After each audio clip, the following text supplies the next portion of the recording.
Good morning, good afternoon, or good evening. From wherever you are, welcome to Sustainability in Your Ear, the podcast conversation about accelerating the transition to a sustainable carbon neutral society. I'm your host, Mitch Ratcliffe, and thank you for joining the conversation. We're going to talk today about nuclear power, a carbon-free energy platform that has a controversial, accident-scarred past, and that after the Fukushima Daiichi disaster in 2011, led many nations to pause or completely cancel their nuclear energy programs. Despite its other environmental impacts, including toxic waste that must be stored for centuries or even millennia in facilities designed to protect future generations from the genetic and acute effects of radiation, nuclear power is considered by some influential environmentalists an essential component of the post-fossil fuel economy. For example, James Hansen, the NASA scientist who raised the alarm about global warming in congressional testimony in 1987, is an advocate of expanded use of nuclear energy generation. Our guests today are Jay Jiang Yu, founder, executive chairman, and president of Nano Nuclear Energy Inc., and James Walker, CEO of the company. Nano Nuclear Energy is developing smaller, portable nuclear microreactors that can be moved to where electricity is needed by truck. These microreactors can generate between 1 and 20 megawatts of energy. That's roughly enough energy to power between 400 and 20,000 homes, depending on their needs. And that's plenty for many large manufacturing companies to use in a crisis when other sources of power are down. Nano Nuclear is working on two designs, the Zeus and Odin reactors, and they're designed for slightly different uses. We'll get into that. But what I want to do is preface this conversation by saying that I myself marched against nuclear power in the 1980s and am skeptical of claims that nuclear energy is safe. But the climate crisis requires we consider all options. Nuclear power is certainly safer than generating electricity by burning fossil fuels, which contribute to millions of deaths annually from illness caused by air pollution. However, the mortality statistics for nuclear accidents don't consistently include the long-term impacts to human and other animal health. So it's hard to make an apples-to-apples comparison. So let's get into this vexed and vexing topic to see what light we can shed on how and where and when nuclear power makes sense. You can learn more about Nano Nuclear Energy at nanonuclearenergy.com. Nano Nuclear Energy is all one word, no space, no dash. nanonuclearenergy.com. Welcome to the show, Jay and James. Can you first start off by introducing yourself so people can associate your voice with your identity? Absolutely. So my name is James Walker. I'm the CEO of Nano Nuclear Energy. Just as a bit of background about myself, I am a nuclear physicist. I have a background with the UK Ministry of Defence, where I used to work in the design and construction of manufacturing facilities to produce nuclear reactors, as well as being seconded to Rolls-Royce for a while, where I worked as a physicist in the design of nuclear reactors for the next generation of nuclear submarines. When nuclear looked like it was on the decline a little bit as an industry, I did move to North America, where I got more involved in capital markets and IPOs of public companies, and that's how I met our founder and our chairman, Jay Yu. Jay. Hi, I'm Jay Yu, founder and chairman of Nano Nuclear Energy. My background is in capital markets. I used to work for an investment bank back in the big bank meltdown in 2008. I left and I took my capital and I invested into pre-IPOs and into startup companies. These days, I like to invest in myself and to surround myself with the smartest people in the world, which is where I found my number two, James Walker.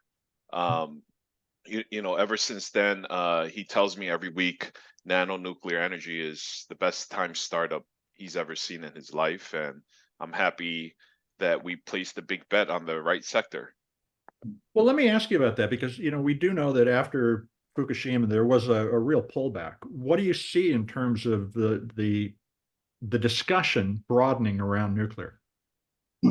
So it's been very significant change since we started the company, because when we did start, I was cautioning Jay that it was a very sophisticated industry with a lot of history and big players in it, and there wasn't a lot of interest in piling back into nuclear. But there's been a complete sea change. So just take COP28 as an example. There was an announcement that there has been a general agreement by the participant countries to triple the world's nuclear energy by 3 times within the next before 2050. So that will mean enormous increases in nuclear infrastructure, mining uranium, processing facilities, reactors being developed. So that's really all come about within, I would say, the last 3 years. And you're seeing industry put big mandates on itself to reduce its carbon emissions. Effectively, they put zero targets on themselves, and industry has largely come to the conclusion that it's only really possible through nuclear energy. And so even big mining companies have contacted us directly to inquire about the feasibility of launching of, say, a microreactor at remote mining locations, so they could displace their diesel systems, which currently power these things. And you're seeing that not just in the mining industry, but even in the oil and gas industry wants to decarbonize their industries in remote locations, and nuclear would be the way to do that. Maritime companies are looking to replace their bunker fuel with similar reactors that currently power the aircraft carriers and submarines that take the US Navy around the world. So, and even out of government, by bipartisan support on both sides of the aisle, big RFPs and funding opportunities coming out of government now to build back the US's nuclear infrastructure and expand it to larger than where it was before. So we positioned ourselves at exactly the right time when the interest didn't seem to be there. So it's been quite remarkable watching that massive change in sentiment. Now, your microreactor designs are really, I mean, surprisingly small compared to these massive installations we associate with previous generations of nuclear power plants, which a lot of that was the cooling system. How do your cooling systems work to allow you to put this on a truck bed, for instance, and move it into a mining location? So the first thing we had to accept is that we weren't the world's best. And so we reached out to who we believe was the premier scientists that would be best at developing these type of technologies. So we brought on 2 technical teams, one out of drawn from professors and scientists out of the University of Berkeley, and another team that we brought on just to hedge our bets out of the University of Cambridge and the professors and scientists there. And we gave them the same MO, is that we want this to be small, modular. It has to fit with an ISO container so we can take advantage of conventional transportation infrastructure like trucks, trains, back of a shipping vessel. And so we can get this anywhere in the world at any time. And we gave them that MO. And they both went away and they came up with 2 different solutions to it. So the Zeus reactor from the University of Berkeley scientists, they settled on the idea that they would just remove the coolant completely, because once the reactor was shrunk down to a certain amount of size, the heat generated was not substantial enough to melt certain materials. So rhodium oxide, certain aluminums. And once you did that, you actually could just thermally conduct for a solid core. And then once the heat was removed to the periphery of that solid core, you could just have a natural circulation of air that removes that heat to a turbine. That is, we believe, probably the most simple reactor you could possibly make. And we're just in the process of patenting that technology now. But that was their solution to it. The University of Cambridge scientists, their solution to this was that they believed that what they wanted to do is having a natural convection system to remove pumps and pressurizers and all that kind of stuff. Their solution was a solar salt with a natural convection pushed by that uranium generated heat. And that also allowed them to reduce the size of the reactor considerably. And that naturally circulating solar salt removed that heat to a turbine system. Odin will be slightly larger just because it still uses that coolant and it's got a few more working parts. But it's also, it can still fit within that ISO container. The parts that are involved are incredibly cheap. And so we expect the capital costs of each of of producing that reactor to be, with economy of scale. It's really going to start to make it competitive with diesel generators in the long term. So let me try to put a picture to this. What would somebody see and hear if they were standing next to one of your microreactors? It sounds like a rush of air for cooling, but other than that, what are we talking about? Well, you would just see the ISO container. We don't want to take it out of that. Like the ISO Right. container contains the core, the heat exchangers, the turbine, and that'll all be contained. The idea is that we will move a nano ISO container to the site and put it down there and be responsible for the operation of that reactor. You're not going to hear anything apart from the turbine. That's going to be the only thing you should really hear from us. Mm-hmm. And so the footprint really of this is going to be the ISO container and the security fence we'll just put around it. But the clever part of reducing the costs to the customer is going to likely be the fact that because it needs such little physical input, you could have a couple of people there that are in charge of physical intervention if, I don't know, a tree falls on it or a general level of security. But these things could be remotely operated because they need such little input. So you could have a central location where it monitors the transient behavior of hundreds of different reactors. And that's very likely to be an appealing business model because, one, it reduces the OPEX and the staff costs of these things. It reduces what we could sell the energy for. But it also would mean a lower footprint and that could fit into these remote operations anywhere in the world. So that's what we're aiming to try and achieve. Now, China recently introduced what's described as the first fourth generation reactor. Are you in the fourth generation, or are we talking yet another generation of innovation in terms of the delivery of Zeus and Odin? So yes, we would feature within that fourth generation. Okay. As well. So how is the fourth generation markedly different from previous generations? What's changed? It's it's kind of interesting because in the industry, you don't really use they don't really talk about fourth generation nuclear reactors. Essentially, there's many differences. Like for instance, with a lot of SMRs, they're concentrating on things like HALEU fuel, as an example, which is a more enriched fuel to allow for more compact energy density of the reactor.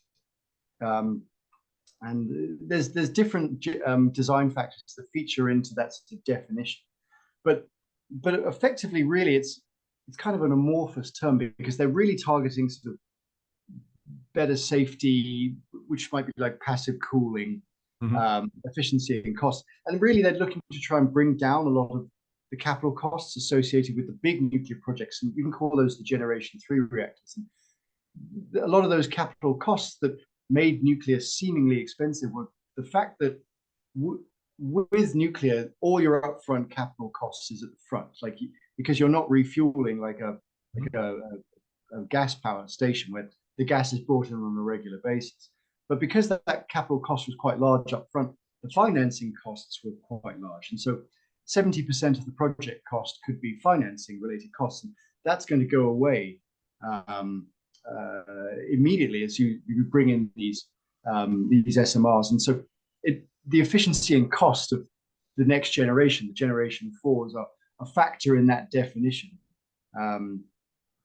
But it can refer to all sorts of things. So for some people, when they refer to Generation 3, they're talking about conventional nuclear reactors that use uranium, whereas the Generation 4 might include other designs that are not considered conventional. So high-powered gas reactors, molten salt reactors, the high-temperature reactors, because conventional reactors operate at sort of a lower temperature because they're much larger. So there's lots of factors that feature into that sort of definition. So you described the reactors as walk-away safe, and as I said during the introduction, I protested against nuclear power, particularly after 3 Mile Island, back in the 80s. So let me ask this question: why is nuclear energy safer today and safe enough to use within a community or on a ship that could, theoretically sink in the ocean? So nuclear definitely does suffer from a very bad reputation that I don't think is deserved, because what we like to point out sometimes is that if you were to examine, say, deaths per gigawatt hour generated, all the of all the energy systems. And you can include wind and solar or geothermal or hydro in those estimates too. Nuclear comes out in front. It actually beats out wind and solar because the death generated for the power it produces is the lowest of all of those energy systems. And that's orders of magnitude lower than the fossil fuels, as you could probably imagine. So already it's the safest form of energy. Once you start reducing the size of the reactor, it becomes incrementally safer because you are reducing the complexity of the system. As soon as you reduce the complexity of the system, it becomes inherently safer because there are fewer failure mechanisms. Yep. You go to SMR from a big civil power plant, there are fewer modes it can fail. Once you get to a microreactor, that is probably the safest form of energy mankind will possibly come up with because there are very few failure mechanisms. It's already a safe system inherently. And when we talk about walk away safe, that basically means a passive cooling system. So with a big civil power plant, the worst thing that can really go wrong is you get a coolant leak that can lead to overheating and you get a core melt. And then you have a cleanup operation. That's incredibly inconvenient. No one's going to die in that kind of situation, but like it's a Fukushima or 3 Mile incident where nobody dies, but it's very inconvenient. It's messy. With a passive cooling system, you can't get that core melt. So if you say you get even a coolant, even with Odin that uses coolant, say you get that coolant leak, it still will not generate enough heat to melt the core. So you're not going to get that core melt and have that messy cleanup operation. So that's why it's already the safest, but it's going to get safer. And so one of these reactors couldn't explode, is what I hear you say. Yeah, I would also like to point out the reactors can't explode. So when you ever see something like, I don't know, a TV version of a nuclear reactor explosion, that was almost certainly either the high-powered steam explosion, but the uranium is not enriched to a point in any civil power reactor or any SMR or microreactor to a point where it could explode. If, say, for instance, if a terrorist wanted to... Well, I don't mean a nuclear explosion, but I mean that, the steam explosions you're talking about. Yes. So you could still get a steam explosion with some SMR designs. It's not going to happen with our ones because we don't use that sort of high pressurized steam. That certainly could still happen. But you're not going to... But even if you get that event, that's not going to lead to the worst outcome that you would historically associate with a conventional reactor, which would be once that steam escapes, you're removing the heat removal mechanism, and that will lead to the core overheat, which will lead to the core melt, and then you have to clean up your reactor, and the reactor is effectively defunct at that point. So, stipulating that this is a lot safer, and it certainly sounds that way. Jay, you put money into this, seeing the opportunity to apply nuclear energy in a variety of new contexts. What are some of the applications you see as new markets for these microreactors? That's a great question, Mitch. So recently, Microsoft announced they were hiring a lead engineer or innovations person to focus on nuclear energy, in particular, small modular reactors and microreactors. They want to actually focus on creating or implementing data centers off grid. So you talk about the new kind of case studies out there or the future of our microreactors. This is one of these case studies here. Microsoft, one of the biggest tech companies in the world, is already looking into this, perhaps because of cyber attacks. I don't know what their kind of mindset is, but is also probably the clean energy aspect, and also Bitcoin mining companies. A few of them have approached us as well to do partnerships, because obviously with data centers and Bitcoin miners, there's a tremendous amount of heat created. So if you're actually able to bring it off grid to, let's say, Alaska, to have the cooling system for the HVAC, I think these are the reasons why they're looking into clean energy solutions like our Zeus and Odin. But also think about military deployment, remote communities in northern Canada, where a lot of a lot of these communities are run on diesel generators, right? Yeah. Fossil fuels. We could essentially replace diesel generators. So that's kind of our use case.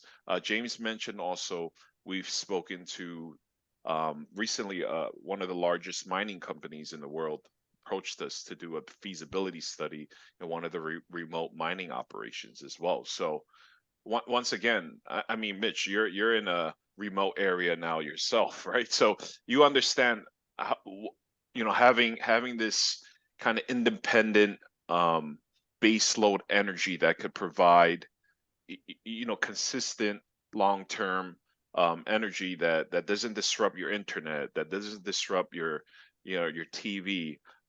That's important to people, and also it's carbon free, right? So we're not emitting all these carbon emissions in the air, and I think that's the key here to kind of looking into the future.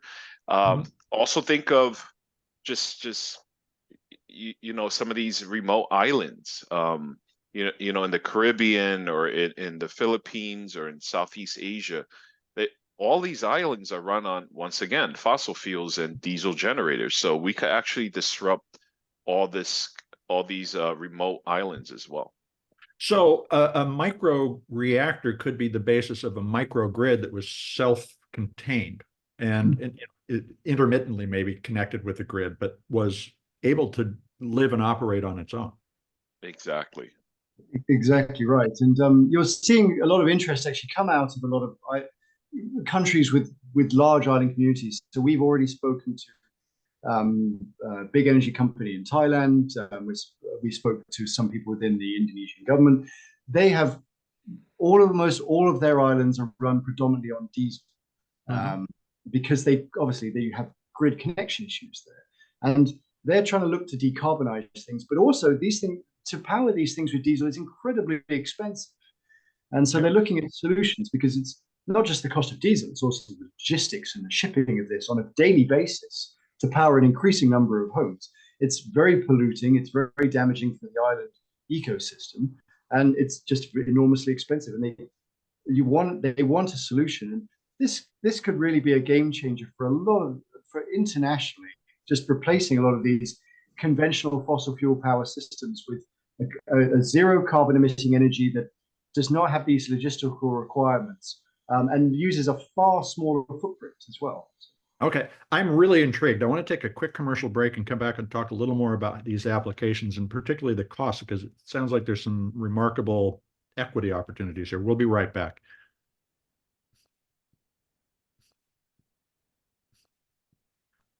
Let's return to our discussion with Jay Yu and James Walker of Nano Nuclear Energy. Gentlemen, this is really interesting. And when you talk about, for instance, Indonesian islands using a reactor instead of fossil fuels, that's a really intriguing opportunity to introduce more equitable, no carbon energy all over the planet. How much did these installations cost? And I know you can't characterize that specifically, but can you paint a picture of what a government would be looking at in terms of bringing one of these in to solve the problems you described? So it's what we probably won't be able to do is give you exact numbers now, but Sure. what we can probably explain exactly where we're coming from on this. So from analyzing the business opportunity here, it was apparent to us that the larger market was not to sell the reactor for a start to a potential customer, but to sell the energy over a contract. Power as a service. Yeah, it's a power service. And that would, bring in a far bigger customer base, but also make it a far more feasible application to install into these remote locations for a start. The real benefit here is that the economy of scale of mass manufacturing these is going to bring the cost down considerably within the first few years of deployment of these microreactors. So it's like a pharmaceutical drug. The first one costs tens of billions, and every subsequent one after that is pennies or cents. It's going to be the cost of microreactors is going to come down quite considerably. And I mentioned that conventional civil power reactors, they suffered from the problem of that almost the majority of their cost was financing related. But once you once you reduce the size and those capital costs down and that financing cost goes away, again, it becomes cheaper. The ultimate plan here is to make a energy system that competes with diesel generators and creates an energy system that actually beats out things like bunker fuel costs for maritime vessels. And certainly, we're talking about beating out the cost of remote power systems for remote habitation, remote industrial projects, remote mining costs. That cost is expensive. And so ultimately, that's what we're targeting. We believe we can get the reactors to a point where, say, for instance, a big mining project in the middle of nowhere that had to ship in diesel on a daily basis. The nuclear power plants that we would install will ultimately be aiming to beat out those energy costs, so that you would have reduced manpower requirements, reduced logistical costs, but also cheaper energy on site that's zero carbon emitting, and actually much safer for the on-site staff, because it still carries health consequences of having enormous diesel power systems powering these remote operations and remote habitation and remote locations. So Nano Nuclear Energy is a founding member of the U.S. Department of Energy's HALEU consortium. So HALEU, for the folks at home, is high assay low enriched uranium, and that's the efficient fuel that James was talking about earlier. I know that this is not a commercial reality yet. When do we anticipate that kind of fuel will be readily available? I would say that with HALEU Energy, you've already got a company called Centrus that's licensed to enrich this stuff. It's already produced low levels of this. I think by the end of this year, they will be in a position to produce about 900 kilos of HALEU a year. Now, I don't think that's going to be enough to satisfy the industry completely. And so they're going to be looking to ramp up their operations. But you've got other companies like Orano as well, who have historic practice in the enrichment industries. They will be almost certainly could become involved to supplement that supply that's coming out of from Centrus. So it's already happening. That enrichment process is still building up, but it's going to become much more ramped up in the next 3 or 4 years when other players other than Centrus get involved in that supply chain.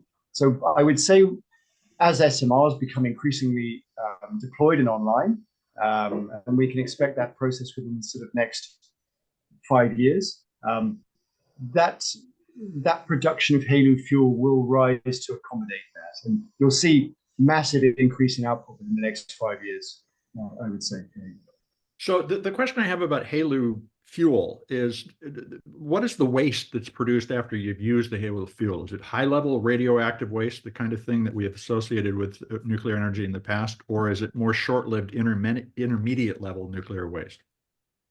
So the good part here is obviously the waste produced is going to be minimal, and this is just something we like to share so people have an appreciation of how little waste is generated by nuclear. So if you were to take all the nuclear energy that's been generated in the nuclear states from all the power systems, all the big nuclear power plants, and you were to concentrate all of that waste into one area, from decades naval use, civil use, and you were to put that all in one place, it would be less than a football field of waste. Just to give an idea of how little nuclear waste the nuclear energy does generate, and nuclear power systems do generate.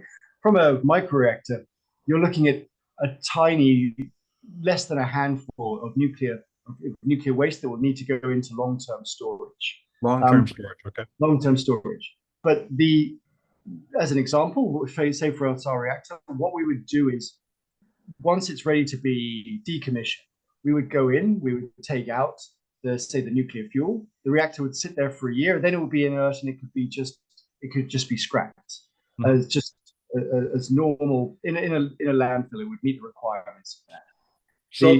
So the reactor body doesn't become radioactive from the exposure to the radiation, like I understand it. It minimally does, to a point where you would just leave it in the ground for a year. That year, you could just scrap it as a normal piece of junk metal if you wanted to, or we might just take it back and refit it. But this way we remove the complete. This is the real advantage, I think, of a microreactor, is that you don't have big decommissioning times. We would move in, we would take the fuel out, then you would have a essentially inert, empty vessel. After a year, that could just be scrapped. Then the US, because it is massively ramping up its nuclear infrastructure at the moment, interim storage facilities would just take that very small amount of waste, and it would just store it on our behalf. And there are facilities being set up for that kind of thing. I mean, the good part about nuclear waste, unlike, I don't know, the chemical industry or coal ash, is that effectively it gets less dangerous as time goes on. So it's not like, I don't know, arsenic from a mining operation, which would have a permanent stain on its environment. I have to say, I've never heard anyone say the good thing about nuclear waste before. Yes, but it is one of the good things, because unfortunately, like, there's a lot of waste produced by the chemical industry or the oil and gas industry, which is permanently dangerous. The nuclear waste, unfortunately, just gets less dangerous over time. And actually, there are technologies that are certainly feasibly possible that can accelerate that process, because all it really is radioactivity is just the breakdown of certain isotopes. And so you can certainly, with laser technology, accelerate that breakdown of those isotopes. And so over time, those technologies will become more sophisticated, and you can accelerate that breakdown. And so that'll factor into, I think, the future of nuclear energy as well. So two questions come to mind as I listen to what you said. First is, when you talked about the decommissioning process, I want to clarify, can the microreactor be refueled, or are we talking about a single-use reactor for all intents and purposes? A lot of companies have designed their reactors so that they can be refueled. We're not doing that because it's a better model to take the fuel away and then just replace the reactor itself. So that's actually an easier model than just refueling that reactor. It's easier for us to make the safety case to the regulator that we would replace the entire system rather than the refueling system. And so it has cost and benefits. But the reason why we went for that is that the actual reactor vessel for our microreactors is actually quite cheap. The materials that go into it are not expensive, and so it's actually more feasible just to bring in a reactor and put it down, and then you have 20 more years of a new reactor powering the system. And then so a 20-year lifespan, that's significant. Yes, it's a 20-year lifespan that does not need refueling. And then we just obviously remove the waste fuel, and then we scrap the vessel. And if they need it to extend beyond 20 years, we just bring in a secondary system and put that down. So. Now, since nuclear waste management is still very much a nascent practice, and there's only one nation, Finland, that has a deep geological disposal site to store high-level radiation or waste for the long term, what do we need to do in the U.S. or around the world to make the storage of this material viable at a commercial level? Yeah, so the interesting part is that this is unfortunately something we know how to do. It's been done before. And there was actually a solution in place. And the US actually spent a lot of money on building up Yucca Mountain. Yeah. So there would be a long-term facility. But from talking to politicians when we are in DC, there was a lot of politicking around that. And deals were made that scrapped Yucca Mountain in exchange for certain other things. And the principal reason is that a lot of governors of states don't want to install the long-term facilities because of the bad optics surrounding it. So now you do have interim storage facilities that are being built up in places like Texas that can actually just take this. But I would still think the Yucca Mountain is actually a wonderful solution. Money has already been spent there. If they reinitiated that project, then you would solve all of that long-term storage problems, because it's just material that would sit in concrete, and it would, that is pretty much the whole solution to the issue. I don't know what the political appetite of putting in a long-term facility is in the States, because of the different politicking that can surround that, and the voter base maybe having an unfavorable point of view about a long-term facility being there, even though it's entirely safe, and you're never going to get any sort of. I think just to back up what James says, I think as PR gets better around nuclear and people are more educated, certain states like that are pro-nuclear, like Wyoming, for Mhm. instance, because there's a lot of mineral wealth there for uranium. I mean, having a place there wouldn't be out of the picture, I think, because people are accustomed to knowing that, okay, if we build internal kind of waste facility here for the nation, it's going to create jobs. They're educated already; they understand about uranium, but again, many suffer from the bad PR and this kind of image that it's like a bomb that's exploding when that's not even the case. It's Mhm. it's it's almost it's been given to us as a miracle, and yet we decide to just focus on the bad thing. But humans did create the bad issue here, right? The bad image. But Yeah. now we're trying to shift that and create an image where this is going to give us clean energy for the future. The fossil fuels are finite. um, Wind and solar already proved that it can't supply the baseload energy for the future of humanity. So what is left? Do you want to control climate change? Do you want to control global warming? Well, nuclear is going to be the only way. Well, we talked about the fact that U.S. is really ramping up its nuclear infrastructure, but when I look at the funding from the government, and particularly in the 2024 Energy and Water Development and Related Agencies Appropriation Act, which is a mouthful, the funding's flat year to year. Is the government making sufficient investment? I know they're backing the HALEU development, for instance, but do we need to do more? Well, that's their way of actually trying to rebuild their nuclear industry. Because what's happened actually is the infrastructure atrophied a little bit because the US became very reliant on imports of Russian enriched material. Mhm. So, for instance, like there's a RFP at the moment for a deconversion facility. I think that's about 800 million that's been assigned to that. Mhm. That's all to build back this nuclear infrastructure because take a company like NuScale. They were the first to get an SMR licensed, but they suffered their costs suffered considerably because there was not a nuclear infrastructure in place to support them.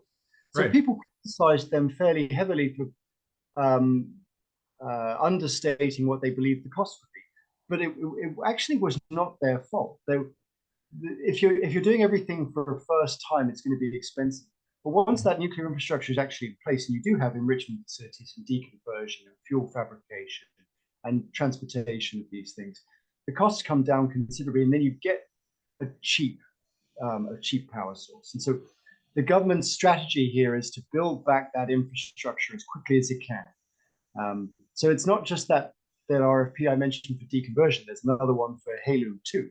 Mhm. And there's other big initiatives that are coming out for the principal reason of supporting that infrastructure first. And the government have done funding opportunities for SMRs and microreactors, but they're no way near as significant as the infrastructure projects and the infrastructure funding they're putting in place at the moment. So from your vantage point, what percentage of U.S. energy generation do you think we can feasibly shift to nuclear to speed the retirement of fossil fuels? And how close are we to being able to really aggressively pursue that goal?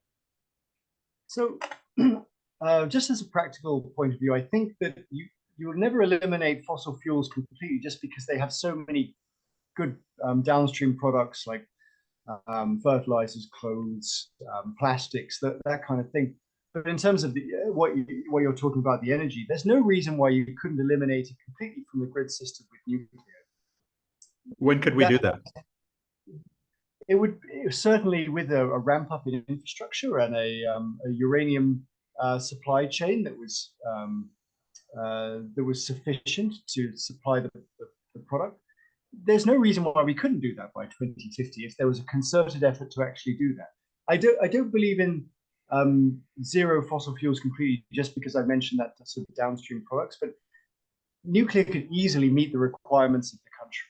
It's like there's an abundance of nuclear of uranium and fissile products that go into these reactors. And it's the most dense energy form that we've actually got. It's orders of magnitude more dense, like tens of millions of times more dense than than oil you're getting out of ground in terms of energy density. And we know this works. Like France, I think, is 80% powered by nuclear power currently.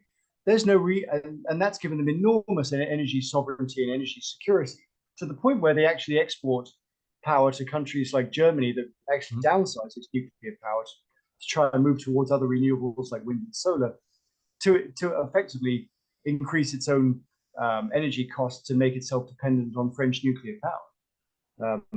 So it's certainly, we've seen it. It's possible. It would be a very practical solution once the infrastructure was back in place to allow us to do that. So, Jay, from your perspective, as the investor and driving force behind the company, what are the next steps in terms of evolving this industry and doing it in the safe and responsible way we're talking about? Do we need to see a massive influx of capital investment at this time? Yeah, I think the key here is, we hear this constantly with even the government when we talk to them, is getting public and private, involvement into this, whether it's institutional or retail. We need a collective effort here in order to kind of take nuclear to the next level. And sure, these institutional lenders or banks or investment banks could step in and write big checks, but without the support of retail, it's not going to succeed. It's like all kind of precious metals, right? Like a lot of big players come in, they kind of set up shop, but without kind of the interests of the retail market to kind of drive this on the PR, on social, on TV, then it's not going to work. So it has to be a collective effort, and we do see, obviously, as you know, I don't know if you see the market. Uranium stocks are just surging right now. I think last night even it made it on CNBC on Mad Money with Kramer. Okay, and that could be a bad sign. that could. But by the way, there are some people who just short his stuff immediately. Yeah. I understand what you mean by that, but I mean, someone called in and it sounded pretty scripted. They had it all like mapped out, like with all these SMRs, with all this, with uranium stocks going crazy, with this week, the U.S. And the IRA and Biden's initiative to fund $500 million in the next generation of nuclear fuel, of HALEU, right? What do you think, Kramer? So people are now catching wind of this, and kind of, Wall Street is now paying attention. But the issue we faced, and I've seen from inception, is how do we unlock that institutional and Wall Street investment community there? The issue's been, like James mentioned, with these big reactors, it takes a decade and billions of dollars, and there's all this capex that comes in, and it's just, a lot of it is, again, wasted on academic exercise that in the end we don't even know if it's going to work. So we want to de-risk ourselves, and that's why we invested in 2 reactors, not just one. So if we go all in on one reactor and it fails, we still have another one that we have a good idea that it's going to succeed. Then we diversified ourselves to focus on HALEU fuel, and we have the best name, I would think, in America on that. We named our subsidiary HALEU Energy Fuel, just to match the kind of branding there.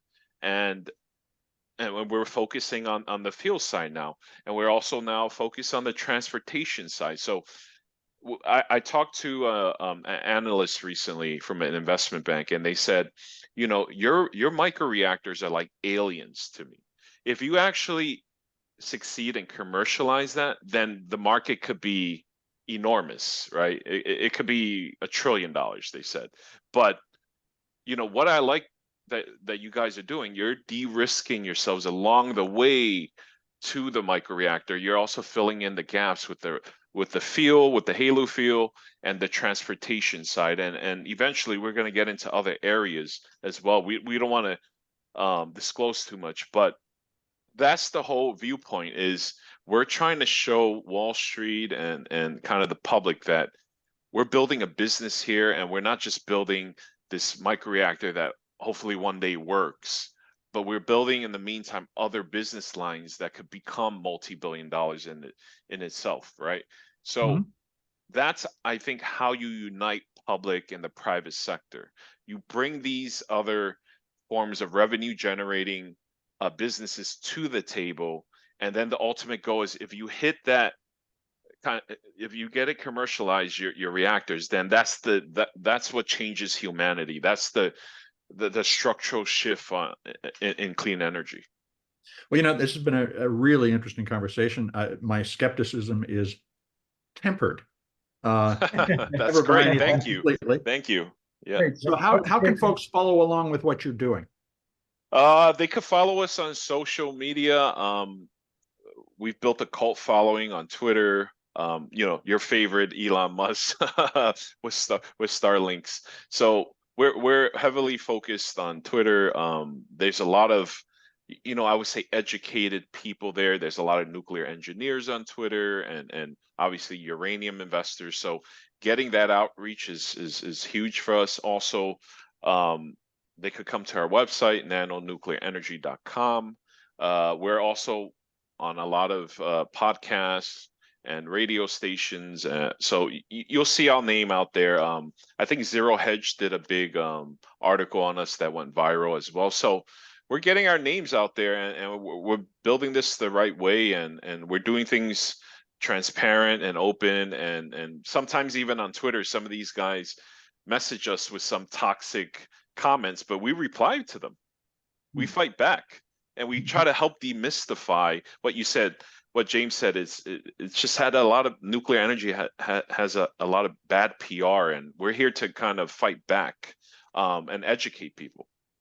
Well, hey, Jay and James, thank you so much for spending time to talk with us today. Thank you so much, Mitch. No problem. Thank you very much, Mitch.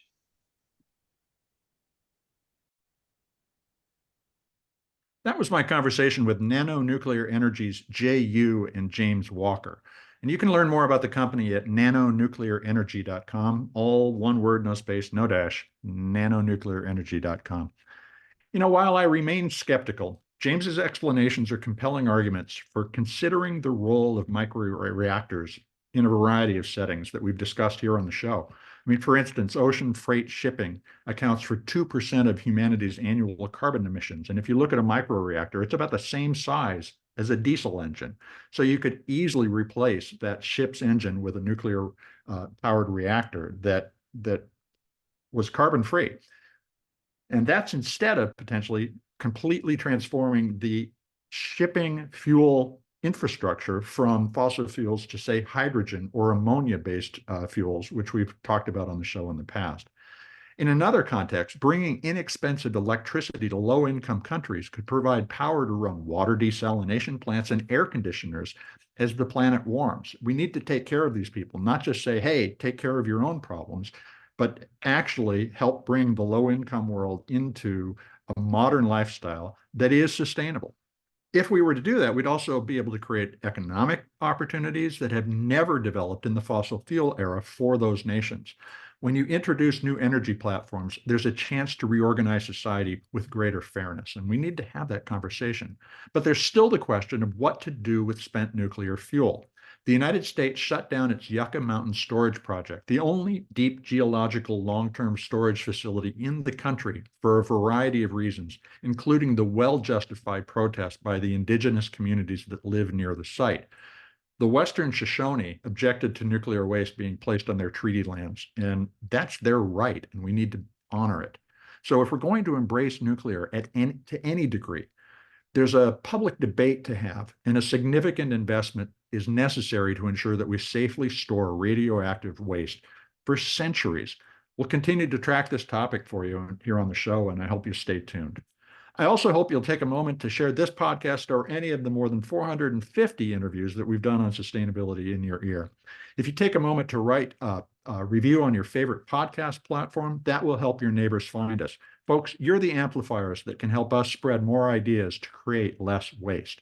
So please tell your friends, your family, your coworkers that they can find us on Apple Podcast, Spotify, iHeartRadio, Audible, or any of the fine purveyors of podcast goodness they may prefer. Thank you for your support. I'm Mitch Ratcliffe. This is Sustainability in Your Ear, and we will be back with another innovator interview soon. In the meantime, folks, take care of yourself, take care of one another, and let's all take care of this beautiful planet of ours. Have a green day.